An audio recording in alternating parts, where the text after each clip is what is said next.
Nofuuka president ofuna obuvunanyizibwa bungi era nga ofuna ebintu bingi ebitandika okuba nti bikudraginga. Bangi batandise okuba nti boogera ebikankana nga beekokola Bobi Wine nti nga bw'alina ettima mbu tasobodde kuba nti alabika ku mukolo gwa Kabako era nga bingi ebyogeddwa. Tujjukire nti Kabako y'omu ku bayimbi abaavaayo ne basandika ne Bobi Wine ebiseera ebisinga era nga wa People Power lukulwe awedde emirimu buli gy'akoma okuba nti ayingira People Power gyekoma okumuyingira mu musaayi era ng'omusajja ono agenda mu maaso n'okuba nti alaga obuwagizi bwe bakyali ba People Power.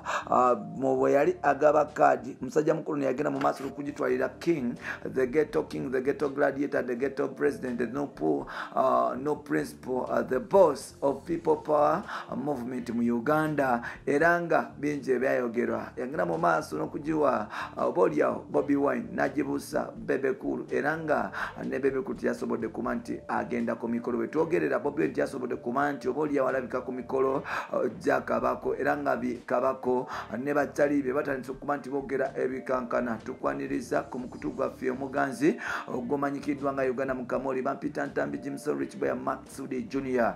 Webale kuba nti otambula nange atambudde nange okumala ebbanga gw'omupya ngenda kusaba buladi ogende mu maaso n'okuba nti osubscribing nga tusobole okuba nti otambula ffenna mpola mpola. Webale kuba nti okyapa Munnayuganda ali mu Uganda ne bweru w'eggwanga era nga ngenda kusaba osobole okuba nti okwatakwatamu mpola bwe tugenda ku point egenda mu maaso tusobole okuba nti tofuna ekitambula mu maaso. Uganda bingi ebitambula twakaziika Bishop twakazika Bishop yakafa era bingi ebyogera newankubadde nga bingi ebigenda mu maaso n'okuba nti byogerwa n'ebitalina makulu bisobodde okuba nti byenyigamu ebyo ebirina amakulu era ebitalina makulu abantu batandise okubewa amakulu.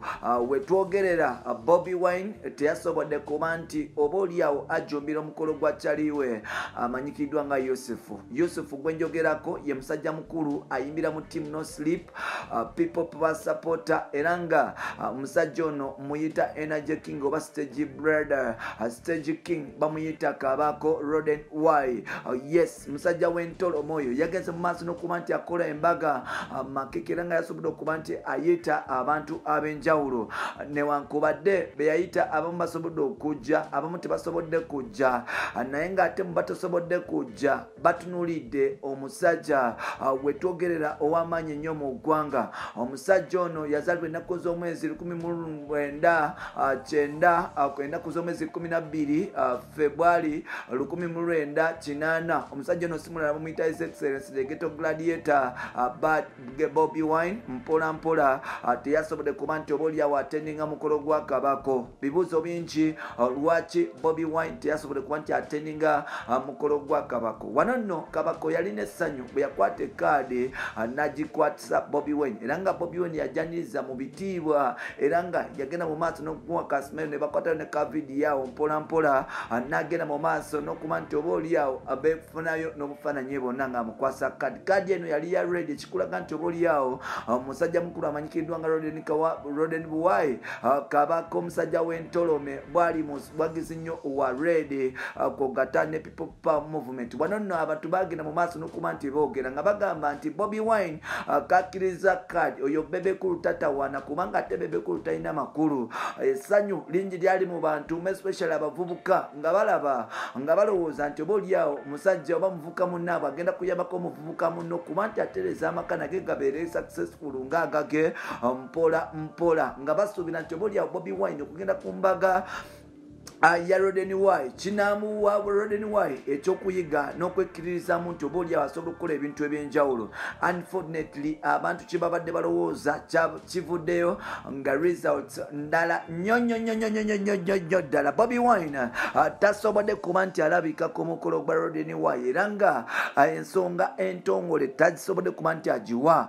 Wano nno wataddewo ebintu bingi nga bagamba Bobi Wine tayagala kuwa bayimbi bannemaanyi abadde alaba nti oboolyawo kugenda ku mukolo gwa Kabako asobola okumuwa marriage, oboolyawo ng'asobola okumuwa oboolyawo attention Kabako gyali yenoonya mpola mpola. Abangi bakukulumidde Bobi Wine bagamba nti omusajja ono baali bamwogerako nga yuza nga tetumanyi Kabaka mubeereddewo. Lwaki Kabako tasobodde kuba nti oboolyawo ajjumbira Bobi Wine tasobodde kuba nti ajjumbira mukolo gwa Kabako. Jjukira omukolo gwa Kabako period mwebadde mwetufiiriddwa Bishop amanyikiddwa nga Bishop Ranga mpola mpola era yazikiddwa ali ku Namirembe Cathedral.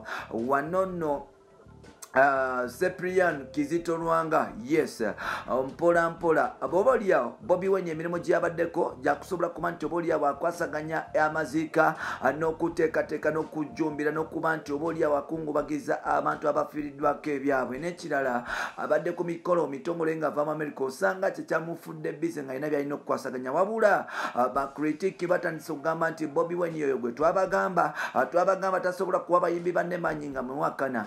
Kabaka chaliwe nga vuma baja frufika na basigaddewo ba ashbakato yasobodde okuba nti agenda ku mukolo gwe. Question marks zisigaddawo. Nze kintu kikulekedde sagala kutwala side yonna kikulekedde gokiteke mu mutwe gwe. Lwaki Bobi Wine tasobodde kuba nti ajumbira mukolo gwa Kabako? Lwaki abantu bogera bwe batyo? Lwaki nebigenda mu maaso biri bwe bitye? Bampita Rich Boy Maxud Junior Tambi Chimso mukutu kuli kumpa na Mukamooli ngenda kusabogera mu maaso nokuba nti subscribing olw'ensobola okuba nti tutambula fenna mpola mpola. Big up on yourself, respect still. I'll see you in next episode. Huyo mugole leka yo.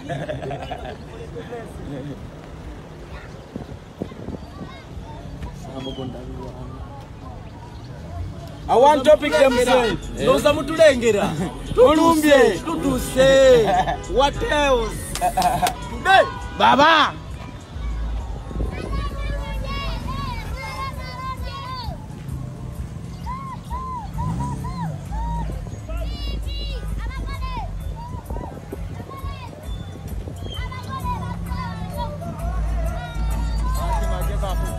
Banyonyole kigenda maaso baba. Dogo warrior Uganda. Mulumbye generali baba. Omanya kuluta ina mebeka wetu uli. Abiri mupanga. Asatu kunyama baba. Alamin warzuqhum awladan salihin ya rabbal alamin. Allah sawaba wa balonge kiro kyolwalero. Allahumma stajib liman qala bi amin. Allah sinzira kwa amine ziri wano berengo twanukula.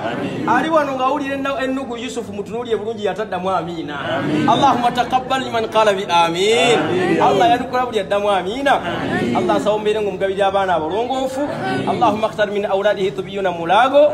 Allah saworonde mu abagenda okubera abasawe mulago.